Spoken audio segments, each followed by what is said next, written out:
Salut, c'est Trado. Voilà ma vidéo de mise à jour pour l'or.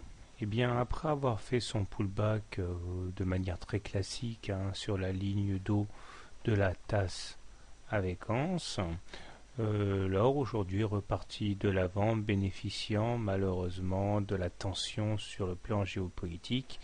Et ce qui n'est pas bon pour les indices est très souvent bon pour l'or, puisque nous inscrivons un niveau plus haut depuis le 4 janvier.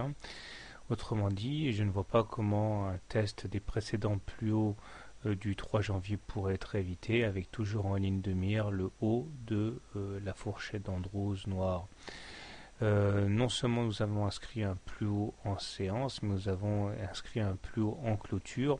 En ce sens, on assiste à un débordement de la bougie d'hier de consolidation. Il semble bien que nous soyons repartis de plus belle. La M7 et la M20 accentuent leur pente, ce qui signifie qu'elles jouent le rôle de support d'autant mieux en cas d'attaque baissière. Le MACD au-dessus de son signal est positif, le momentum est positif aussi, et le stock parade en zone de surachat. Pas grand chose de neuf. Bon, alors on peut toujours s'amuser un petit peu. Question de meubler en mettant des petits supports obliques là.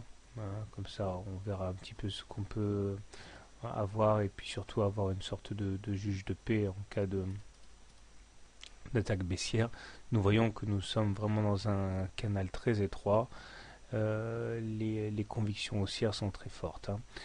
Donc on termine in extremis au contact de la Bollinger supérieure et tant que la tendance sera aussi haussière, il n'y a aucune raison de s'inquiéter. Alors comment trader l'or demain? Si vous êtes haussier sur l'or, eh bien vous pouvez acheter en vous disant que le pullback ayant eu lieu sur la ligne d'eau, eh bien on est tranquille. Le scénario haussier d'un contact avec les 1480 reste d'actualité tant qu'on n'aura pas clôturé de manière significative en dessous de la ligne d'eau. Les plus prudents peuvent quand même attendre un contact avec la M7 pour entrer haussier.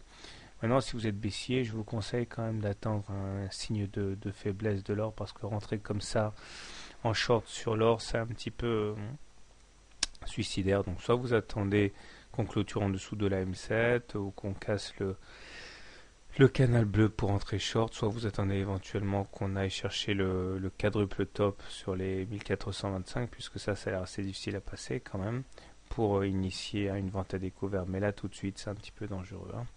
Voilà, donc puisqu'on est au-dessus d'une M20 croissante, maintenant la tendance elle est haussière. Bonne soirée, bon trade, et à demain.